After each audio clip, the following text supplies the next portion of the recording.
Hello, I'm Robin Vincent and welcome to Molten Music Technology. Today we are continuing to build our audio PC. Now before we actually start putting the thing together, there is another consideration. Now this is something that I touched on in the earlier videos, but it's something which deserves a little bit of time by itself, and that is the question of noise. How noisy is your computer? How noisy do you want it to be?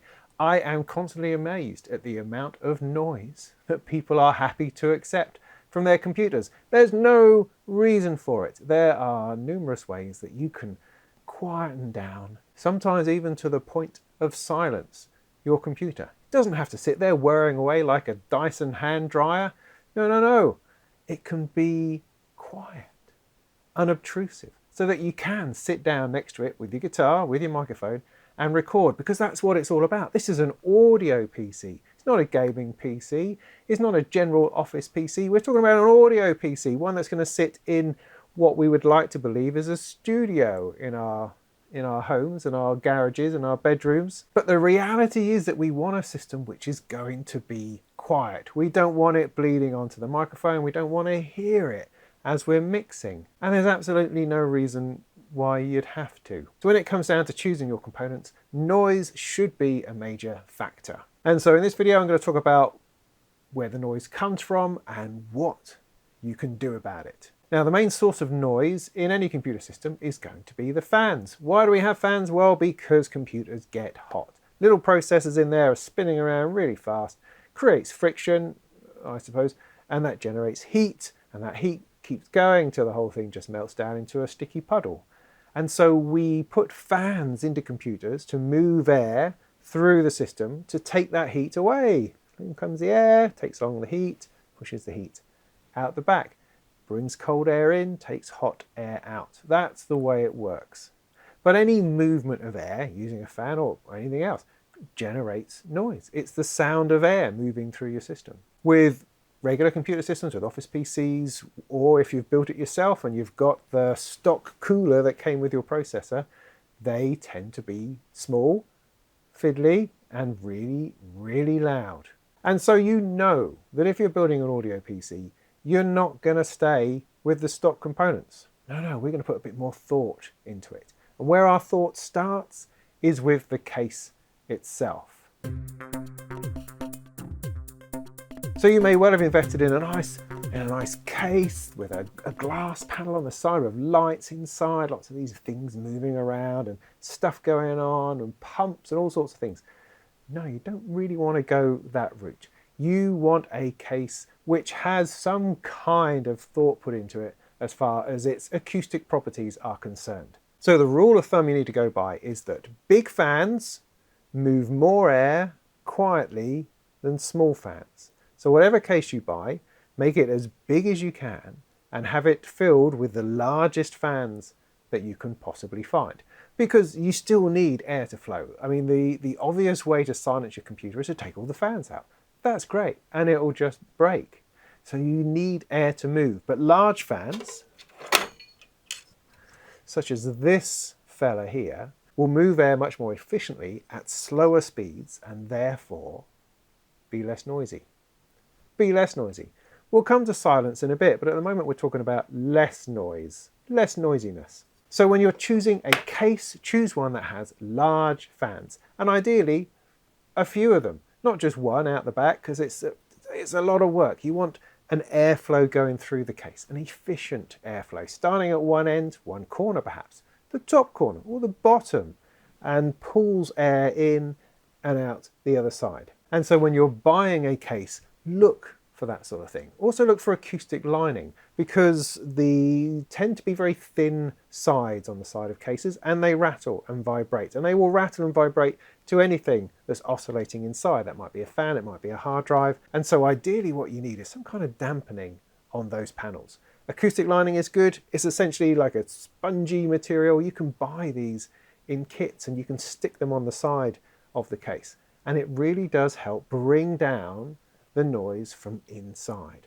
and it stops the vibration so that the sound that's being generated isn't being amplified through the case. A few brands that I've used a lot for this, Fractal are particularly good. Their Define case is really nice. It's got acoustic paneling inside, nice large fans, a good clear layout so that air can move through efficiently without getting broken up and causing noise by all sorts of bits and pieces inside. I've also had good cases from Silverstone and Corsair and Cooler Master. It varies from case to case, from generation to generation. So look at the cases, check the specifications, don't just go on what it looks like or how many lights it has on the front. Check out what its performance is like. Does it have acoustic paneling? Does it have trays for hard drives that have anti-vibration nuts and brackets and things like that? Just look for something which is going to help you keep the noise down. The next thing to think about is the CPU cooling. This is obviously the greatest source of heat, and cooling that effectively and moving air past it well is going to be very, very key to keeping your system quiet. So the stock cooler that comes with your processor is going to be small and effectively useless for our needs. What you need to get is a nice, big, fat cooler. Now these are going to be heavy. They're going to have a whole load of heat pipes inside. It's going to have fins and metal and stuff going on. They're awesome. I've got kind of a mini one here. This is from Noctua. It's only a 90mm one, but I'd recommend getting a 120 or 140 sized cooler, or a cooler which takes a 120 fan or a 140mm fan. But this one, for smaller systems, is still very, very good. And you can tell it's good because of all the amazing fins and the structure and the heat pipe and the system and the smoothness of the bottom. All these sorts of things indicate this is a great cooler, and that's going to pull the heat off the processor into this, and then good quality, large, efficient fans are going to take that heat away, which is what you're trying to achieve. There's a whole range of different coolers out there. Noctua, as I say, Noctua are a very good brand. Also Be Quiet, funnily enough, which is a really annoying brand name, but they do stuff which is mostly quiet. And they mean you can use big fans, which means less noise. Now, once you've got your case and you've got your processor and you've got your cooler, you need to work out how the airflow works. It's not the biggest thing in the world, but if you can get that more efficient, it's going to mean, again, less noise. So try to have it going in a straight line. Cold air coming in from some point. Could be the front, could be the back, could be the top, could be the bottom. Obviously, cold air coming from below is going to be more efficient than coming from the top because hot air rises. So if you can pull air in the front, the bottom, through the processor, so the fan is orientated in the right way, perhaps pushing the hot air up or pushing the hot air out the back, and then have another fan at the other end pulling that way, that's better. That's better than having, because what often happens is if you add a case to a fan, you tend to have them all pulling cold air in. And that's okay, because that is helping, but it would be better to have one fan pulling in and one fan pushing out so that the airflow moves through. Makes the cooling more efficient, makes it less noisy, and that's exactly what we're after. Now, there's another thing that might happen once you've got your system together and you turn it on, and that is that it may be noisier than you thought it would be. There's not a lot we can do about perception, ultimately, but there are things you can do to quieten down the fans and the situation that you have. Once you've bought into a decent case and decent sized fans, then the next step is to restrict the speed of those. Now that might be scary, particularly if you're a gaming type person, because you want to overclock your system, you want to push every limit that's completely possible, and to do that you need the cooling to be active and running and to speed up whenever you need it to in order to keep the heat down and stop your system blowing up. For an audio PC, you don't really want to do that. You don't want to be pushing the computer to its absolute limits, and you don't want to be massively overclocking it. You need to keep the system stable. You want it to be able to do the same thing over and over again, day in, day out. You're not looking for extremes and then back again. You're looking for a good, solid, consistent performance. And similarly with noise, what you'll find is that noise is so much better if it's at a constant rate. If noise changes, so as you use your system, it gets louder because there's more heat and so more cooling is required. If you allow that to happen, you will notice that noise. You'll notice that noise increasing and going, oh, flipping computer. Whereas if you keep the noise at a set level, even if it's a little bit louder, you won't notice it so much. I promise. Believe me, it's the truth. And so what we need to do with our case, with our cooling, is to set it at a level that is good enough to stop it overheating, but one that remains constant throughout. And so computers tend to have very clever fan control systems that speed things up and slow things down and put them through a range. There's all sorts of thermal stuff going on that tries to control those fans, but we don't really want that. So in the BIOS, you may find that the place where your fan is connected, it has some kind of ability to control that. If you're able to set it at a set speed, then that would be ideal. If you leave them on auto, then they're going to be speeding up and slowing down all over the place. So what I find generally with larger fans is that the sort of speed that you can't hear so much is around 1,000 to 1,500 RPM. Anything above 1,500 RPM and it gets noisy. It gets noisy really quick. So ideally, you want fans like this set to be around 1,000, 1,200 RPM, something like that, something that you just can't quite hear. A nice low noise. If you can set that in the BIOS, brilliant. Sometimes you can't. Sometimes they just run at the speed they run at. And for that, there is a rather cool little solution. That's this. That is a little resistor, just a little resistor on a connector. And this connects to one end of your fan,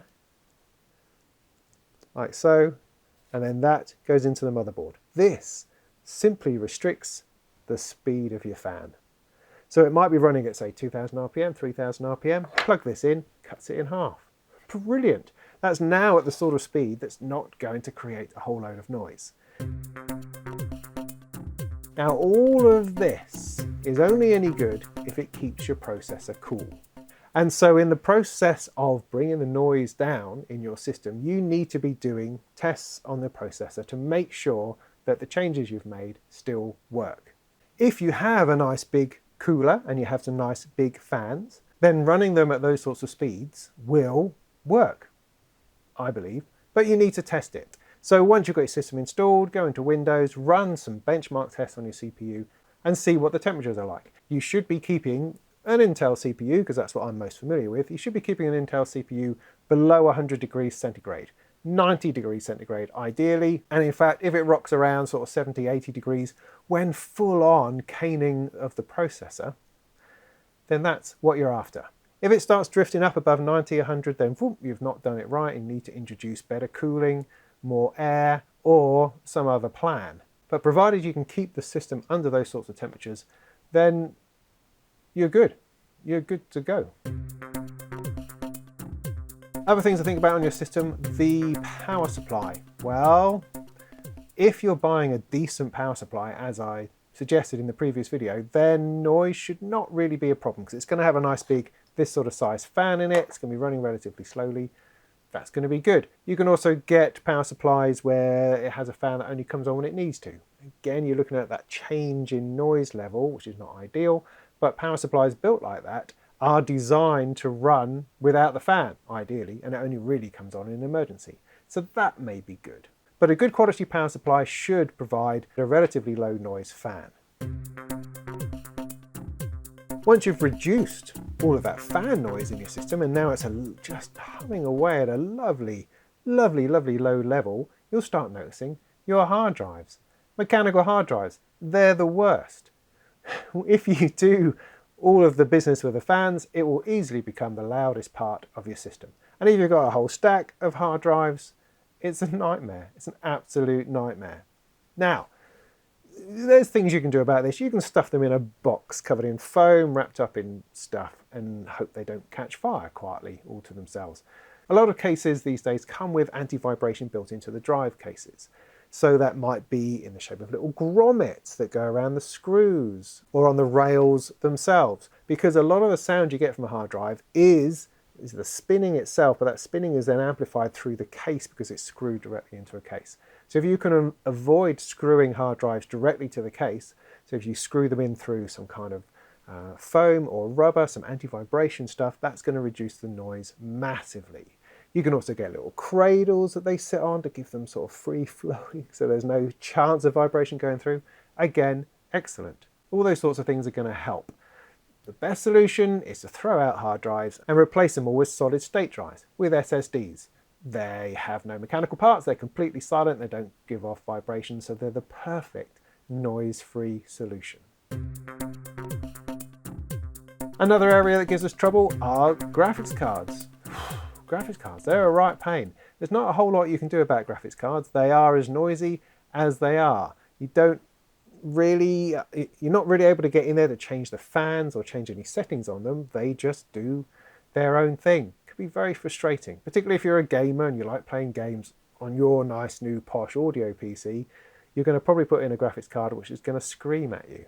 However, most modern graphics cards these days are relatively quiet. They try to keep that fan and that cooling down, particularly at times when you're not playing some kind of game or running 3D, this, that and the other, and so it doesn't have to stretch itself.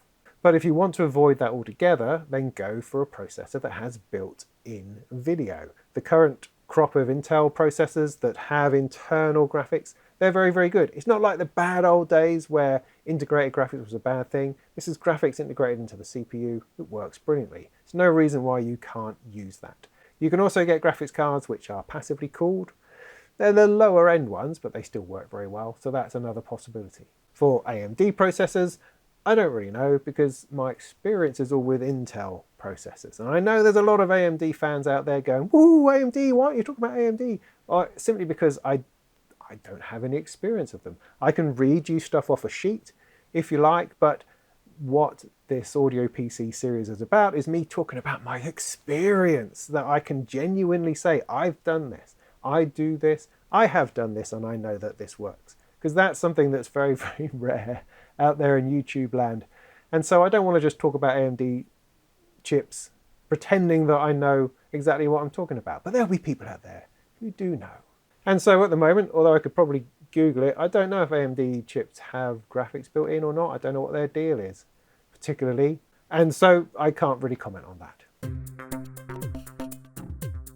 So water cooling then, is that an option? I hear you say, yeah, that's an option, but it's a mistake to believe that that will somehow be silent, because it won't, because you're introducing more mechanical parts. You're introducing a pump. Now the pump can vibrate, the pump can make an awful gurgling noise depending on how well your water system is put together.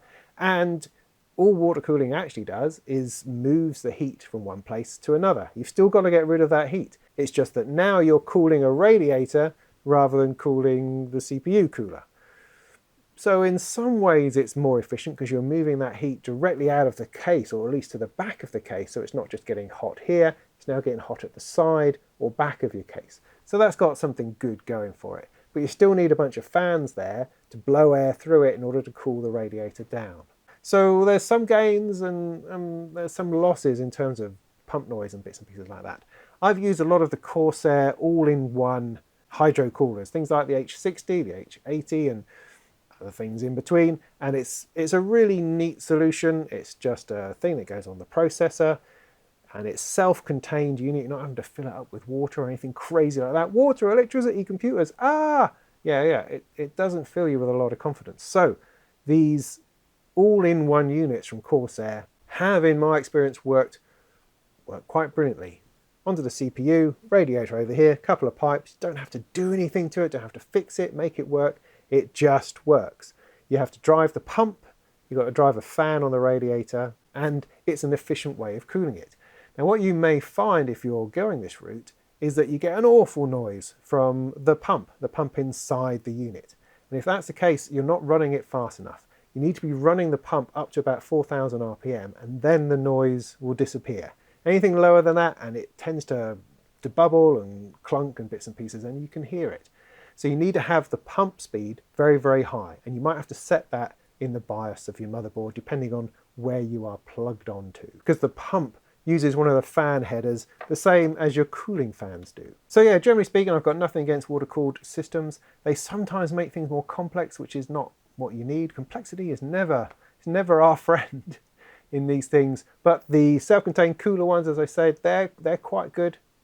and they stop you having to have a huge heatsink sitting in the middle of your system, which is particularly good if you're going to move that system around the place. If you're taking it out on the road, you don't want this big heavy heatsink flapping around, whereas a little water-cooled system is much, much lighter on the CPU and it's much more physically rugged and stable.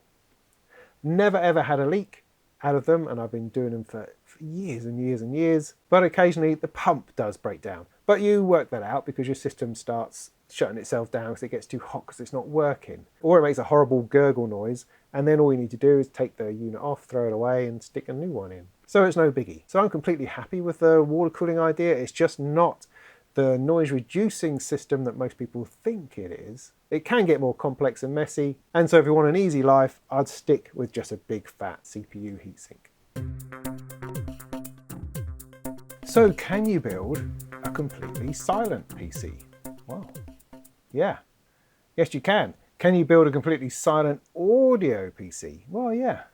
Yes, you can, with some caveats to that, because ultimately you are still trying to keep something cool. You have to move heat, and air is a very efficient way of doing that. When you're moving into building a silent computer, you are looking for something which is passively cooled. It's just going to cool in the air that's sitting around it. And computers and hot CPUs, fast CPUs, desktop CPUs are not really designed for that sort of thing, but you can do it. And to do that is all about the case and the cooler. Now with a silent computer, you need to be able to take the heat from the processor and put it to the outside of the case so that it can just cool in normal air. And to do that, you need a case like this one. This is a Streacom case, and as you can see, down one side are all these fins. Now these are cooling fins, because inside, if I take the lid off, the processor, which is here, with this block on top, and that takes heat pipes to move the heat to this panel here, to the side panel. This is solid heat dissipating metal with fins on it in order to give it the best chance of getting rid of the heat. So it moves it from the CPU straight to the side of the case, and this needs to be kept just in the open air, and that will keep it cool enough. However, it has to be the right CPU. Can't be any old CPU.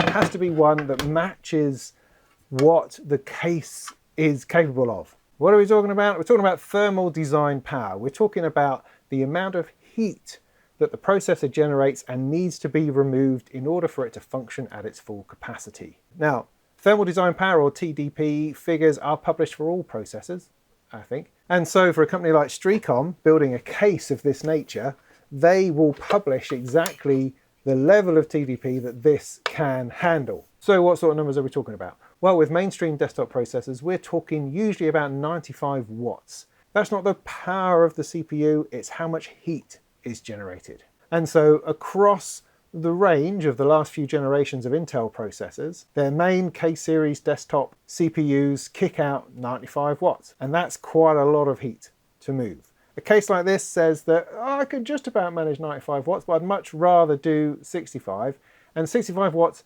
is the kind of level you'll find at the non-K-series processors. So if you look at the current generation of Intel desktop processors, you have things like the i7-9700K. That requires 95 watts of cooling, whereas the i7-9700 without the K only requires a 65. That's because the non-K version doesn't overclock, doesn't have such a large turbo range, whereas the K-series is unlocked and can be pushed further, and so generates more heat and so needs more cooling.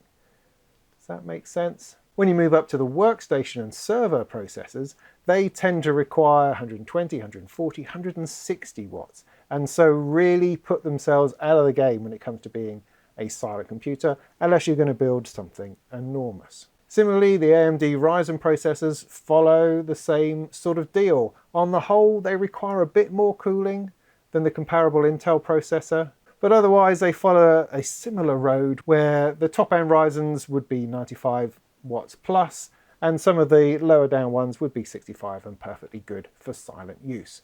Now you're thinking, well, no, but I want the most powerful CPU I can get. Yes, you do, but noise is another factor that you have to consider. And if you want a silent computer, then you're going to have to compromise a little bit on things like processing power. Not a massive amount. You can still do tons with a non-unlocked 9700 i7 processor, or an i5, or an i3. In fact, if you step down, it's going to be easier and easier to keep that thing cool. And so if silence is the main deal, then that could be a consideration. The other thing that gets compromised in here is the size of the motherboard. Most of the silent cases that I've come across are of this size. They usually take ITX or micro ATX size motherboards. And so you are doing a little bit of miniaturization and not going to be as efficient as a proper ATX board. Also, the power supply is not going to be as big because it needs to be smaller. It's not going to be a 650 watt power supply. It's going to be more like a 250 watt power supply. So you're not going to be able to run as much stuff on it, and it's a smaller case. You're not going to fit so much stuff in it. And so once again, that's another compromise in order to get that silence. Because ultimately these sorts of cases are designed for home theatre. They're designed for running your television and that kind of thing. And you want a silent box to do that. But you can absolutely use them for audio PCs, provided that you have a relatively conservative CPU that matches what the case can do. And you're only going to want to run a couple of drives and no additional expansion cards. You can run audio interfaces and USB and all that jazz without any problem, and you're still going to get the great performance of plug-in counts and polyphony and VST instruments and audio recording that you would get with any modern CPU. It's just not going to be as big or as fast or as fantastic as the equivalent desktop one. It'll also be expensive. These cases are expensive. So if you want to go down the silence route, you absolutely can, but it's going to cost you in terms of processing power, in terms of how many drives you can run, and in cold hard cash as well. They do work brilliantly though. They are a bit spooky because you press that on button and nothing appears to happen because there's no moving parts whatsoever. I mean, obviously you should be using SSD drives to get the full effect, otherwise you'll hear this massive whirring up of a hard drive as you start the thing. So it is a brilliant solution if you have the cache and you don't need the top end of processing speed. So with a silent solution like this, it's really important just to check the level of TDP that the case manufacturer says it can handle and match that up to the CPU that you are intending to run. And then this case will sit there, it will be completely silent, and it will be hot to the touch because that's the point. You can't stick it in a cupboard, you can't stick it under something else or in a rack. It needs to be in space and free flowing. There are larger cases you can get that have great big heat sinks inside that will do a similar thing. So you might find another solution that way. But these are beautiful little cases, and there's a whole range of different sizes and bits and pieces as well that will make for an excellent audio PC. Installing them is very, very fiddly and requires a lot of that thermal grease stuff that you squirt all over the place, you get all over your hands, and then you're trying to get that on there while doing that up, and they're a faff, all right? But if silence is what you're after, then it is definitely worth it.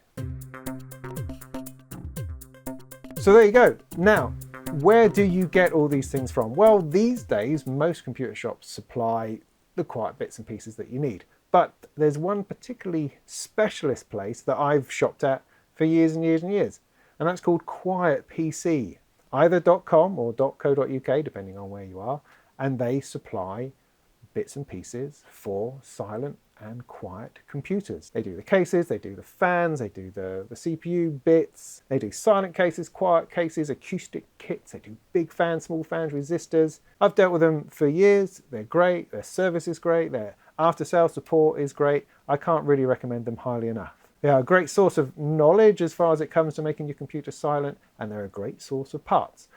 Although they're general parts like processors and drives and stuff like that they do sell, they do tend to sell at more retail sort of prices. But for the specialist quieting stuff, they're a really great source.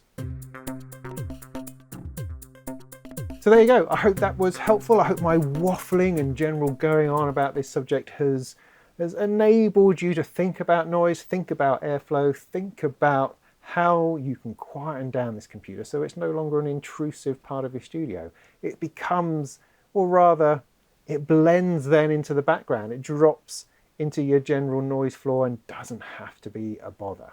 I can't tell you the number of times that I've built a system for somebody and then dropped it in to where their old computer used to be, and they are stunned by the noise level, how quiet it is. And this is of a high level, high performance, top performance audio PC. You can absolutely get them down to really quiet levels. Now, the classic question I get asked all the time, so how quiet is it? What is about this quiet? I say, as in it's a stupid question, how quiet is it? It's that quiet. No, it's this quiet. It's just quiet. When compared to anything, when compared to an Apple, when compared to any other computer you get from anywhere else, building an audio PC with this sort of consideration for noise is going to cut down the general noise massively. You will be stunned, surprised, and hopefully delighted. So even if you're not building an audio PC, even if it's a PC for gaming or for your mum or for a mate, using larger fans, slower speeds, better coolers is going to really make your computer and your computing experience far more awesome. So yeah, I think that covered it. I'll have another video coming along soon where I show you how I actually put the audio PC that we mentioned in the previous videos, how I put that together. And then we'll move into things like testing and audio performance and the sort of things you can do to make sure that Windows is running correctly and everything is doing what it should. So if you've enjoyed this video, please subscribe for more interesting things and dips into the world of music technology, software, hardware, synthesis, soft synthesis, all sorts of bits and pieces. Or if you're a bit more daring, go and throw me some money at Patreon and I can do a video just for you or something like that. And in the meantime, go and make some tunes.